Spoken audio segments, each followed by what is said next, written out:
माधव, जरा इन खाली बर्तनों की तरफ भी अपनी नजर डालिए। आखिर कब तक हम सिर्फ उम्मीदों के सहारे जिंदा रहेंगे? पूरे गांव में हमारी ही ऐसी बदकिस्मत चौखट है जहां महीने के 15 दिन चूल्हा सिर्फ राख उगलने के लिए जलता है। पड़ोस की स्त्रियां नए कपड़ों और गहनों की बातें करती हैं और मैं यहाँ सिर्फ 2 वक्त की रोटी के लिए तरसती रहती हूँ। भाग्यवान, तुम जानती हो कि मैं मेहनत करने में कोई कसर नहीं छोड़ता। सुबह सूरज निकलने से पहले जंगल जाता हूँ और शाम ढले भारी बोझ उठाकर लौटता हूँ।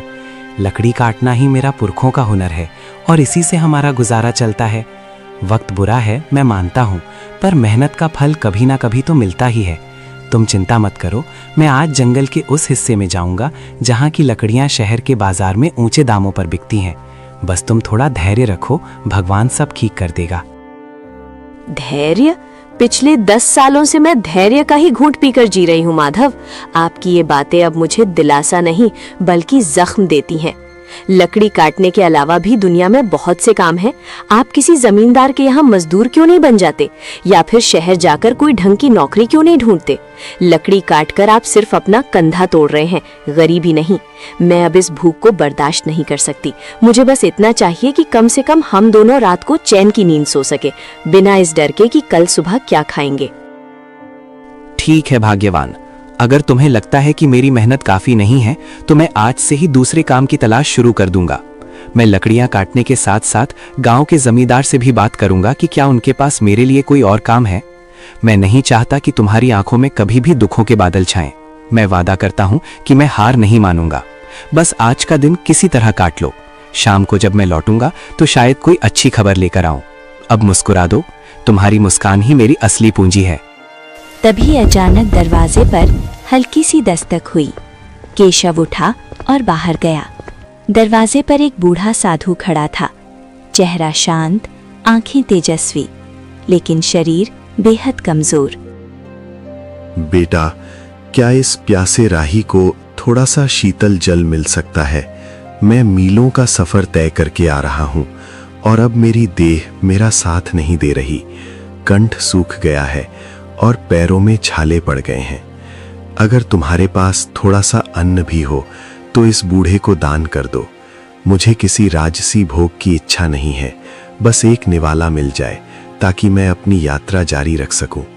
ईश्वर तुम्हारी इस सेवा को स्वीकार करेगा और तुम्हारे घर के भंडार हमेशा भरे रहेंगे। प्रणाम महात्मा जी, आपका मेरे द्वार पर आना मेरा सौभाग्य है, लेकिन मैं आपको किस मुंह से बताऊं कि मेरे पास आपको खिलाने के लिए एक दाना भी नहीं है। हम खुद पिछले कल से भूखे हैं। मेरी कुटिया में केवल खाली बर्तन और गरीबी का डेरा है। लेकिन हाँ, मैं आपको प्यासा नहीं जाने दूंगा। मैं अभी अंदर से ठंडा जल लेकर आता हूँ। भोजन न दे पाने का मुझे बहुत दुख है, कृपया मुझे क्षमा कर दीजिएगा। पुत्र, दुखी मत हो। दान देने के लिए धन की नहीं, मन की जरूरत होती है। तुम्हारी आंखों में जो करुणा है वो किसी भी 56 भोग से कहीं अधिक तृप्ति देने वाली है। तुम जल ले आओ, वही मेरे लिए अमृत के समान होगा। इंसान की असलियत उसके अभाव में ही पता चलती है और तुमने अभाव में होकर भी अतिथि सत्कार का धर्म निभाया है। जाओ बेटा, जल ले आओ। मैं यहीं तुम्हारी प्रतीक्षा कर रहा हूं। तुम्हारी सादगी ने मेरा मन जीत लिया है। माधव ने जैसे ही योगी को जल पिलाया, योगी का चेहरा चमक उठा। उन्होंने प्रसन्न होकर माधव को आशीर्वाद दिया। माधव, तुम्हारी सेवा भावना से मैं अत्यंत प्रसन्न हूं। मैं तुम्हें 3 ऐसे वरदान देता हूं जो साधारण मनुष्यों की पहुंच से बाहर हैं। तुम जो भी मांगोगे वो सच हो जाएगा। अपनी पहली इच्छा बताओ पुत्र, लेकिन याद रहे वरदान का उपयोग सोच समझकर करना। धन, वैभव, आयु या शक्ति, तुम कुछ भी मांग सकते हो। बोलो, तुम्हारी पहली अभिलाषा क्या है? महात्मा जी, आपने मुझे बड़ी परीक्षा में डाल दिया। वैसे तो मुझे बहुत कुछ चाहिए, पर मैं अपनी बुद्धि का प्रयोग करना चाहता हूँ। मेरा पहला वरदान ये है कि मेरी ये कुल्हाड़ी, जिसे मैं अपनी जान से ज्यादा चाहता हूँ, जो भी इसे हाथ लगाए वो मेरी आज्ञा के बिना इसे छोड़ ना पाए, और अगर वो इसे चलाना शुरू करे तो जब तक मैं रुकने को न कहूँ वो रुक न सके। क्या आप मुझे ऐसा विचित्र वरदान दे सकते हैं? मुझे लगता है कि ये मेरे बहुत काम आएगी। अजीब मांग है, पर वचन के अनुसार तथास्तु। तुम्हारी कुल्हाड़ी अब तुम्हारी आज्ञा की गुलाम है। अब बिना समय गवाए अपनी दूसरी इच्छा प्रकट करो। याद रखना, तुम्हारे पास केवल 2 और मौके बचे हैं। क्या तुम्हें सोने की खदानें चाहिए या फिर कोई ऐसा महल जो बादलों को छूता हो? संसार की हर सुख सुविधा तुम्हारे कदमों में हो सकती है। बस एक बार अपने मन की बात कहो और चमत्कार देखो। महाराज, दूसरी इच्छा के लिए मैं इस पुरानी लकड़ी की कुर्सी को चुनता हूँ। मैं चाहता हूँ कि जो कोई भी इस कुर्सी पर एक बार बैठ जाए, वो मेरी अनुमति के बिना यहाँ से हिल तक न सके। वो इस कुर्सी से ऐसा चिपक जाए जैसे पत्थर पर लकीर। चाहे कोई कितना भी बलवान क्यों ना हो, मेरी मर्जी के बिना उसका उठना नामुमकिन हो जाए। बस यही मेरी दूसरी विनती है। मुझे विश्वास है कि आप मेरी इस इच्छा को भी पूरा करेंगे। तुम्हारी सोच किसी आम आदमी जैसी नहीं है माधव। ये वरदान भी तुम्हें दिया। अब आखिरी और तीसरी इच्छा की बारी है। सोच लो, क्या तुम अपनी गरीबी हमेशा के लिए खत्म नहीं करना चाहोगे? क्या तुम्हें अपने लिए लंबी आयु यानी रोगी काया नहीं चाहिए? ये अंतिम अवसर है। इसके बाद मैं अदृश्य हो जाऊंगा और फिर कभी नहीं मिलूंगा। अपनी तीसरी इच्छा मांगो और अपने भाग्य का फैसला खुद करो। महात्मा जी, तीसरी इच्छा के रूप में मैं चाहता हूं कि मेरा ये जो चमड़े का पुराना थैला है, इसके भीतर मैं जो कुछ भी डाल दूं, चाहे वो कोई वस्तु हो, सोना हो या कोई जीवित प्राणी, उसे मेरे अलावा कोई और बाहर न निकाल सके।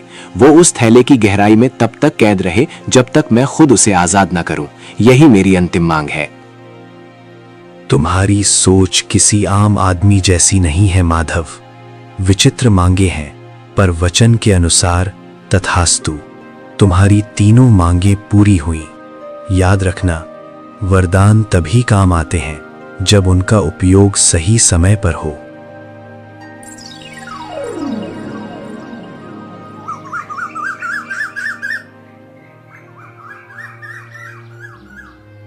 साधु बाबा के जाते ही भाग्यवान, जो अब तक चुपचाप सब सुन रही थी, ज्वालामुखी की तरह फट पड़ी।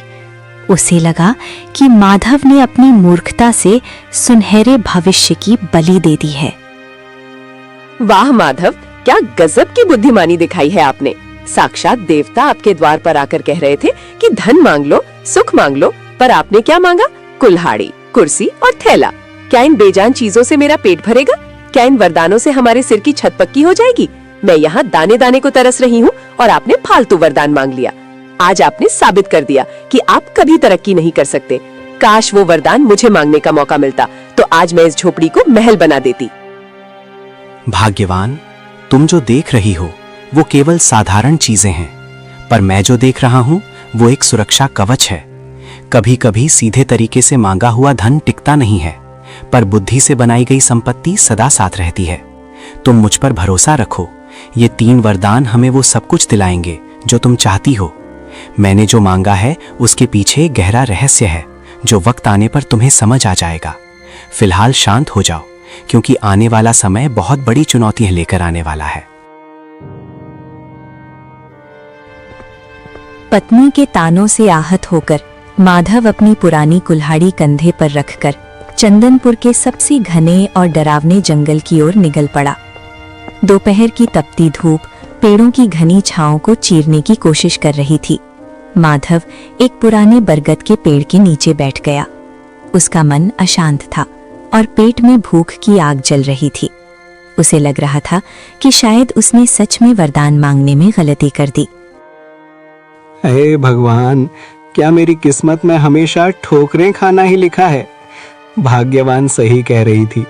अगर मैं उस महात्मा से सोने की मोहरें मांग लेता तो कम से कम आज मुझे इस तरह भटकना तो नहीं पड़ता। पेट में अन्न का दाना ही नहीं, जंगल में भी अब सूखी लकड़ियां मिलना मुश्किल हो गया है। ऐसा लगता है जैसे ये पेड़ भी मेरी गरीबी का मजाक उड़ा रहे हैं। समझ नहीं आता कि मैं घर वापस किस मुंह से जाऊंगा। वहां तो सिर्फ खाली बर्तन और पत्नी की शिकायतें मेरा इंतजार कर रही हैं। तभी झाड़ियों के पीछे से एक विचित्र बूढ़ा व्यक्ति बाहर निकला और चेहरे पर एक अजीब सी कुटिल मुस्कान थी। वो धीरे धीरे माधव की ओर बढ़ने लगा। माधव ने गौर किया कि उस बूढ़े के चलने की आवाज़ सामान्य नहीं थी। जब उसने नीचे देखा तो उसके होश उड़ गए। उस बूढ़े के पैर इंसानों जैसे नहीं बल्कि बकरियों के खुरों जैसे थे। अरे ओ नौजवान, इतना उदास होकर इस वीराने में क्यों बैठे हो? तुम्हारी आहें तो इस जंगल के पत्तों को भी सुखा रही हैं। क्या बात है? क्या तुम्हारी पत्नी ने तुम्हें घर से निकाल दिया है या फिर ये गरीबी का भूत तुम्हारा पीछा नहीं छोड़ रहा? देखो, मैं इस जंगल का बहुत पुराना निवासी हूँ और मैं लोगों के दुख भांप लेता हूँ। तुम्हारी हालत देखकर मुझे तुम पर दया आ रही है। अगर तुम चाहो तो मैं तुम्हारी सारी दरिद्रता एक पल में दूर कर सकता हूँ। बस तुम्हें मेरी एक छोटी सी शर्त माननी होगी। बोलो, क्या तुम अपनी किस्मत बदलना चाहते हो? प्रणाम महानुभाव, आप अचानक इस घने जंगल में कहाँ से आ गए और आपको कैसे पता चला कि मैं अपनी पत्नी से परेशान होकर यहाँ बैठा हूँ? आपकी बातें सुनकर मुझे थोड़ा अजीब लग रहा है। और ये आपके पैर, आप कोई साधारण मनुष्य तो नहीं लगते। कहीं आप वही मायावी राक्षस तो नहीं जिसकी कहानियाँ हमारे बुजुर्ग सुनाया करते थे, जो लोगों को लालच देकर उनका सब कुछ छीन लेता है? मुझे आपसे बात करने में डर लग रहा है। फिर भी मेरी जिज्ञासा शांत कीजिए कि आप आखिर हैं कौन और मुझसे क्या चाहते हैं? हा हा हा हा, तुम तो बहुत चतुर निकले लकड़हारे। हाँ, तुमने सही पहचाना। मैं इस मायावी साम्राज्य का स्वामी हूँ। पर डरो मत, मैं तुम्हें चोट पहुँचाने नहीं बल्कि तुम्हारी झोली भरने आया हूँ। देखो, मेरे पास सोने की मोहरों से भरी ये 3 थैलियाँ हैं। इन्हें ले जाओ और अपनी पत्नी के हर सपने को पूरा करो। अच्छा खाना खाओ, अच्छा पहनो और इस झोपड़ी की जगह महल बना लो। बदले में मुझे बस इतना चाहिए कि आज से ठीक 1 साल बाद तुम्हें मेरे साथ मेरे लोक में चलना होगा और मेरी गुलामी करनी होगी। 1 साल की पूरी आजादी और बेहिसाब दौलत। सोच लो, सौदा बुरा नहीं है। माधव समझ गया था कि ये शैतानी राक्षस उसे अपनी जाल में फंसाना चाहता है, लेकिन घर की गरीबी और भाग्यवान के तानों को याद कर उसका मन डोल गया। उसने सोचा कि क्यों ना अभी ये धन ले लिया जाए और बाद में उन वरदानों का इस्तेमाल करके इस राक्षस से निपटा जाए। मालिक, आपकी बात तो सच है। इस तरह रोज रोज भूखे मरने से तो अच्छा है कि 1 साल तक राजाओं जैसी जिंदगी जी ली जाए। मेरी पत्नी को हमेशा मुझसे शिकायत रहती है कि मैं उसके लिए कुछ नहीं कर पाता। कम से कम इन मोहरों से उसे 1 साल की खुशियां तो मिल पाएंगी। पर मुझे डर है कि 1 साल बाद जब आप मुझे लेने आएंगे तो मेरी पत्नी और बच्चों का क्या होगा। खैर, जो होगा सो देखा जाएगा। मैं आपके इस सौदे के लिए तैयार हूँ। मुझे वो सोने की थैलियाँ दे दीजिए ताकि मैं अपनी बदहाली को दूर कर सकूं, और 1 साल बाद मैं आपके साथ चलने का वादा करता हूँ। बहुत खूब, मुझे तुम्हारी बुद्धिमानी पसंद आई। ये लो सोने की 3 थैलियां। इनमें इतनी दौलत है कि तुम 7 जन्मों तक बैठकर खा सकते हो। जाओ और अपनी जिंदगी के हर पल का आनंद लो। ऐश करो, दान पुण्य करो या जो जी में आए वो करो। लेकिन याद रखना लकड़हारे, मैं ठीक 1 साल बाद इसी जगह इसी वक्त तुम्हें लेने आऊंगा। अगर तुमने भागने की कोशिश की तो मेरा प्रकोप पूरे गांव को भस्म कर देगा। अब जाओ और अपनी पत्नी को ये खुशियां दे दो। हमारी मुलाकात अब 1 साल बाद होगी। तब तक के लिए विदा।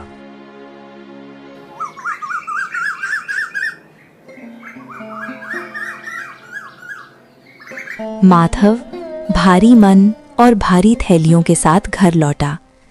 उसने रास्ते से ढेर सारी मिठाइयाँ, फल, मछली और नए कपड़े खरीदे। भाग्यवान, ओ भाग्यवान, देखो मैं तुम्हारे लिए क्या लाया हूँ। अब तुम्हें कभी भूखा नहीं सोना पड़ेगा और ना ही उन फटे हुए कपड़ों में रहना होगा। देखो, मैं बाजार से तुम्हारे लिए रेशमी वस्त्र और सबसे बढ़िया पकवान लाया हूँ। और ये देखो, सोने की मोहरों से भरी थैलियाँ। अब हम इस पुरानी कुटिया को तोड़कर एक आलीशान मकान बनाएंगे। पूरे चंदनपुर में हमारे जैसा अमीर कोई नहीं होगा। अब मुस्कुराओ और अपनी इस नाराजगी को छोड़ दो, क्योंकि तुम्हारे पति ने तुम्हारी सारी इच्छाएं पूरी करने का रास्ता ढूंढ लिया है। अरे, ये सब क्या है माधव? सुबह तो आपके पास एक कौड़ी नहीं थी और अभी दोपहर ढलते ही आप सोने की थैलियां लेकर आ गए। क्या आपने कहीं चोरी की है या किसी का खून किया है? इतने सारे पैसे आपको भला कौन दे सकता है? और ये मिठाइयाँ, ये कपड़े, मेरा तो सिर चकरा रहा है। मुझे सच सच बताइए कि ये धन कहाँ से आया है? कहीं ऐसा ना हो कि इन सुखों के बदले हमें कोई बहुत बड़ी कीमत चुकानी पड़े। मुझे आपकी आंखों में वो खुशी नहीं दिख रही जो इतनी दौलत मिलने पर होनी चाहिए। आप कुछ छुपा रहे हैं ना? भाग्यवान, तुम बहुत सवाल पूछती हो। मैंने कोई चोरी नहीं की है। मुझे जंगल में एक बहुत बड़ा काम मिला है जिसके लिए मालिक ने मुझे ये पेशगी दी है। उन्होंने कहा है कि मैं 1 साल तक आराम करूं और फिर उनके काम पर लौटूं। बस तुम इतना समझ लो कि अब हमारे अच्छे दिन आ गए हैं। आने वाले 1 साल में हम वो सब करेंगे जो हमने कभी सोचा भी नहीं था। जो भविष्य में होगा उसकी चिंता आज क्यों करना? अभी तो बस इस भोजन का आनंद लो और अपनी खुशियां मनाओ। बाकी सब मुझ पर छोड़ दो। भाग्यवान खुश तो थी, पर उसके मन के किसी कोने में एक अनजाना डर बैठ गया था। समय अपनी गति से चलता रहा। माधव, आज साल का आखिरी दिन है और आप सुबह से पागलों की तरह इस पुरानी कुल्हाड़ी को क्यों घूर रहे हैं? हमारे पास अब सोने की कमी नहीं है, फिर भी आप इस फटी पुरानी कुल्हाड़ी और लकड़ी की बेकार कुर्सी को अपनी जान से ज्यादा संभाल कर रखते हैं। मुझे सच सच बताइए, वो मालिक कौन है जिसने आपको इतना धन दिया और आज वो आपको कहाँ ले जाने वाला है? आपकी चुप्पी मुझे अंदर ही अंदर खाई जा रही है। क्या हम हमेशा के लिए जुदा होने वाले हैं? अगर ऐसा है तो मुझे ये धन दौलत नहीं चाहिए, मुझे बस अपने पति का साथ चाहिए। क्या आप मुझ पर इतना भी भरोसा नहीं करते कि अपनी परेशानी मुझे बता सके? भाग्यवान, तुम व्यर्थ ही घबरा रही हो। मैंने तुम्हें पहले भी कहा था कि वक्त आने पर सब पता चल जाएगा। आज वो घड़ी आ गई है। जो धन हम पिछले 1 साल से इस्तेमाल कर रहे हैं वो कोई साधारण धन नहीं था। उसे पाने के लिए मैंने अपनी जान का सौदा किया है। लेकिन घबराओ मत, मैंने उस महात्मा से जो 3 वरदान मांगे थे वो आज हमारी रक्षा करेंगे। तुम बस इतना करो कि जब वो अतिथि यहाँ आए तो तुम घर के अंदर रहना और चाहे जो हो जाए बाहर मत आना। आज मैं दिखा दूंगा कि एक साधारण इंसान की बुद्धि बड़े से बड़े मायावी को कैसे परास्त कर सकती है। बस मुझ पर विश्वास रखो और प्रार्थना करो। वो बूढ़ा आदमी अब अपने असली रूप में था, एक भीमकाय राक्षस जिसकी लंबी सींगें थीं और आंखों से अंगारे बरस रहे थे। लकड़हारे, समय समाप्त हुआ। देखो, मैं अपना वादा निभाने आ गया हूँ। तुमने 1 साल तक मेरे धन पर खूब ऐश की, अच्छे पकवान खाए, पर अब भुगतान का समय है। चलो अपनी ये कुल्हाड़ी उठाओ और मेरे पीछे पीछे मेरे नरक लोक की ओर चलो। वहां तुम्हें अनंत काल तक मेरी गुलामी करनी होगी। अब देर मत करो, मेरी भूख बढ़ रही है और मुझे इंसानों को तड़पाने में बड़ा मजा आता है। क्या तुम तैयार हो अपने मालिक के साथ चलने के लिए, या फिर मुझे तुम्हें घसीट कर ले जाना पड़ेगा? अपनी पत्नी से विदा ले लो, क्योंकि अब तुम उसे कभी दोबारा नहीं देख पाओगे। प्रणाम मालिक, आप आ गए। मैं तो आपका ही इंतजार कर रहा था। भला मैं अपने वादे से कैसे मुकर सकता हूँ? मैं चलने के लिए बिल्कुल तैयार हूँ। आखिर आपने मुझे 1 साल तक राजाओं वाली जिंदगी जो दी है। लेकिन मालिक, जाने से पहले मेरी एक छोटी सी विनती है। देखिए, मैंने अपने बच्चों के लिए ये ढेर सारी लकड़ियां इकट्ठा की हैं ताकि मेरे जाने के बाद उन्हें सर्दी न लगे। बस इतनी सी लकड़ियां काटनी बाकी रह गई हैं। अगर आप महानता दिखाते हुए अपनी दिव्य शक्ति से इन 2-4 कुंदों को फाड़ दें तो मैं चैन से आपके साथ चल सकूंगा। आपके लिए तो ये पल भर का काम है। क्या आप अपने इस सेवक पर इतना सा उपकार करेंगे?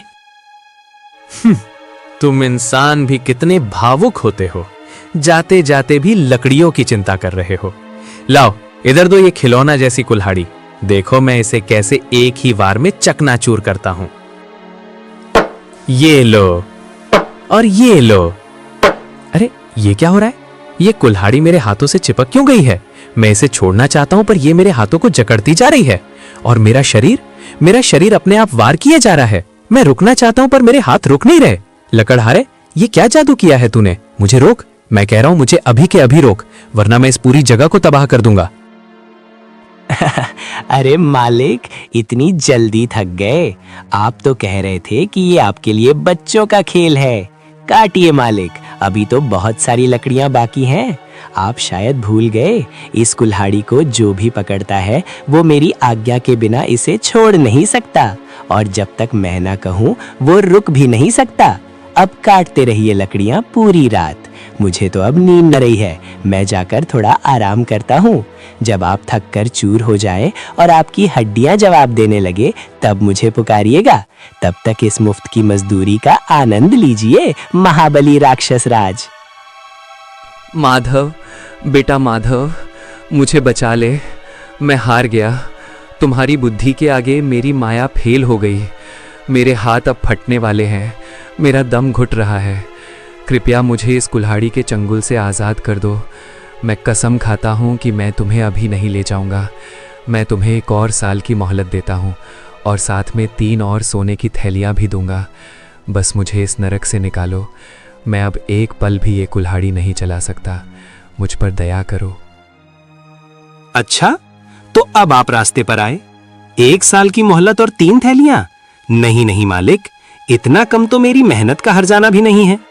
अगर आप आजाद होना चाहते हैं तो आपको मुझे 5 थैलियां सोने की मोहरें देनी होंगी और वादा करना होगा कि आप अगले 2 साल तक इधर नजर भी नहीं आएंगे। अगर मंजूर है तो मैं कुल्हाड़ी को रुकने का आदेश दूं। मंजूर है, मुझे सब मंजूर है। 5 क्या तुम 7 थैलियां ले लो, पर मुझे इस जादुई फंदे से छुड़ाओ। मैं अगले 2 साल तक इस गांव की सीमा में भी कदम नहीं रखूंगा। ये लो तुम्हारी सोने की थैलियां। मैंने अपनी माया से उन्हें तुम्हारे आंगन में प्रकट कर दिया है। अब बस इस कुल्हाड़ी को रुकने को कहो। मेरी शक्ति अब जवाब दे रही है। माधव ने कुल्हाड़ी को रुकने का आदेश दिया। कुल्हाड़ी तुरंत राक्षस के हाथ से छूटकर गिर गई। राक्षस बिना पीछे मुड़े वहां से भाग खड़ा हुआ। समय का पहिया अपनी गति से चलता रहा और देखते ही देखते 2 साल का लंबा अरसा बीत गया। माधव, आज 2 साल पूरे होने को हैं। पिछली बार आपने उस राक्षस को अपनी जादुई कुल्हाड़ी से धूल चटा दी थी, लेकिन मुझे डर है कि वो इस बार और भी ज्यादा तैयारी के साथ आएगा। क्या आपको नहीं लगता कि हमें ये गांव छोड़कर कहीं दूर चले जाना चाहिए? ये ऐशो आराम, ये महल सब बेकार हैं अगर आप सुरक्षित नहीं हैं। मेरी रातों की नींद उड़ गई है। हराहट पर मुझे वही भयानक चेहरा याद आता है। भाग्यवान, तुम व्यर्थ ही अपने मन को अशांत कर रही हो। भय शत्रु की सबसे बड़ी शक्ति होती है और मैं उसे ये शक्ति नहीं देना चाहता। मैंने उन महात्मा से जो वरदान मांगे थे वो केवल खिलौने नहीं थे, बल्कि आत्मरक्षा के अचूक अस्त्र थे। आज की शाम हमारे लिए एक नई परीक्षा है और मैं इसके लिए पूरी तरह तैयार हूँ। ओ लकड़हारे, बाहर निकल। आज 2 साल पूरे हो गए हैं और तेरा काल द्वार पर खड़ा है। तूने पिछली बार मुझे अपनी उस घटिया कुल्हाड़ी से बेवकूफ बनायागा, लेकिन याद रखना कि एक ही चाल 2 बार काम नहीं आती। इस बार मैं ना तो तेरी किसी चीज को हाथ लगाऊंगा और ना ही तेरी बातों में आऊंगा। अरे मालिक, आप आ गए। मैं तो कब से आपकी प्रतीक्षा कर रहा था। आप तो बाहर ही रुक गए। क्या आप अपने इस पुराने सेवक से इतना डर गए हैं? देखिए, मैं तो जलने के लिए बिल्कुल तैयार खड़ा हूँ। पिछली बार जो हुआ उसके लिए मैं आपसे क्षमा चाहता हूँ। वो तो बस एक मजाक था। आइए, अंदर आइए। आप इतनी दूर से थके हारे आए होंगे, कम से कम थोड़ा विश्राम तो कर लीजिए। देखिए, मैंने आपके स्वागत के लिए आंगन में अपनी सबसे आरामदायक कुर्सी रखी है। बस 5 मिनट वहाँ बैठिए। मैं अपनी पत्नी से विदा लेकर और अपना थोड़ा सामान समेटकर तुरंत आपके साथ चलता हूँ। राक्षस माधव की बात सुनकर सोच में पड़ गया। उसे लगा कि माधव शायद हार मान चुका है। उसने चारों तरफ देखा। वहां ना तो कोई कुल्हाड़ी थी और ना ही कोई हथियार। आंगन के बीचों बीच बस एक साधारण सी लकड़ी की कुर्सी रखी थी। अपनी थकान और माधव की विनम्रता को देखते हुए राक्षस ने सोचा कि थोड़ा आराम करने में कोई बुराई नहीं है। लगता है तुझे अब अपनी असलियत समझ आ गई है। अच्छा है कि तूने सरेंडर कर दिया, वरना मैं आज बहुत गुस्से में था। खैर, तू कहता है तो मैं 5 मिनट यहाँ बैठ जाता हूँ, पर याद रखना, अगर तूने कोई चालाकी की तो तेरा अंजाम बहुत बुरा होगा। ये कुर्सी तो सच में बहुत आरामदायक है। अब जा, जल्दी से अपना सामान ले आ और अपनी पत्नी को आखिरी बार देख ले। मैं यहाँ बैठ के तेरा इंतजार कर रहा हूँ। अरे मालिक, आपको कुर्सी पसंद आई ये जानकर मुझे बहुत प्रसन्नता हुई। पर क्या आप जानते हैं, ये कुर्सी जितनी आरामदायक बैठने में है, उठने में उतनी ही कष्टदायक है। जरा कोशिश तो कीजिए उठने की। क्या हुआ मालिक, आप तो हटने का नाम ही नहीं ले रहे। लगता है आप मेरी इस तुच्छ कुर्सी के प्यार में पड़ गए हैं। मैंने आपको बताया नहीं था कि जो भी इस कुर्सी पर एक बार विराजमान हो जाता है वो मेरी आज्ञा के बिना यहाँ से हिल तक नहीं सकता। राक्षस ने पूरी ताकत लगा दी। उसने जोर जोर से चिल्लाया और अपनी मायावी शक्तियों का उपयोग किया, पर वो कुर्सी से टस से मस न हुआ। ऐसा लग रहा था जैसे वो कुर्सी का ही एक हिस्सा बन गया हो। वो जितना जोर लगाता कुर्सी उसे उतना ही कसकर जकड़ लेती। हार मानकर वो फिर से गिड़गिड़ाने लगा। माधव, ये तूने फिर से मेरे साथ क्या किया? मुझे छोड़ दे, मैं इस कुर्सी से चिपक गया हूँ, मेरी हड्डियाँ चटक रही हैं। मुझे लगा था तू सुधर गया होगा, पर तू तो पहले से भी ज्यादा खतरनाक निकला। मुझे इस कैद से आजाद कर दे। मैं वादा करता हूँ कि मैं तुझे कभी अपने लोक नहीं ले जाऊंगा। मुझे बहुत दर्द हो रहा है लकड़हारे, क्या तुझे मुझ पर दया नहीं आती? मैं कसम खाता हूँ कि मैं फिर कभी इधर नहीं आऊंगा। बस मुझे इस लकड़ी के शैतान से अलग कर दे। दया? आप एक राक्षस होकर दया की बात कर रहे हैं? आप तो मुझे खत्म करने आए थे। देखिए मालिक, मैं कोई बुरा इंसान नहीं हूं, पर मैं अपनी सुरक्षा करना जानता हूं। अगर आप आजाद होना चाहते हैं तो पिछली बार से दुगनी कीमत चुकानी होगी। मुझे 10 थैलियां सोने की मोहरें चाहिए, और इस बार आपको वादा करना होगा कि आप अगले 5 सालों तक इस इलाके की तरफ मुड़कर भी नहीं देखेंगे। अगर आपको ये सौदा मंजूर है तो कहिए। मंजूर है, मुझे सब मंजूर है। 10 क्या, मैं तुझे 20 थैलियां दूंगा। बस मुझे यहाँ से उठा। मैं वचन देता हूँ कि अगले 5 सालों तक मैं तेरे गांव की परछाई से भी दूर रहूंगा। तेरी बुद्धि के आगे मैं नतमस्तक हूँ। ये ले तेरा धन। अब बस अपनी इस जादुई कुर्सी को हुक्म दे कि वह मुझे छोड़ दे। मैं अब एक पल भी यहाँ नहीं रुकना चाहता। मुझे जाने दे माधव, मैं फिर कभी तुझे चुनौती देने की भूल नहीं करूंगा। माधव ने जैसे ही आजाद कहा, राक्षस स्प्रिंग की तरह कुर्सी से उछला और बिना पीछे देखे भाग निकला। उसके बाद राक्षस कभी वापस नहीं आया। माधव उस धन से गांव का सबसे अमीर आदमी बन गया था। और इस तरह माधव और भाग्यवान ने अपनी सादगी और बुद्धिमत्ता से एक महाबली राक्षस को धूल चटा दी। चंदनपुर में खुशियां लौट आईं और माधव की ये कहानी युगों युगों तक सुनाई जाने लगी कि कैसे एक साधारण लकड़हारे ने अपनी बुद्धि के बल पर भाग्य को बदल दिया। अगर आपको ये कहानी पसंद आई हो तो लाइक करें, अपने दोस्तों के साथ शेयर करें और अपनी राय कमेंट में बताएं। आपका साथ हमें और भी मजेदार और प्रेरणादायक कहानियां लाने की ताकत देता है। तो सब्सक्राइब करके हमें और ज्यादा मेहनत करने का हौसला दें। Thanks for watching.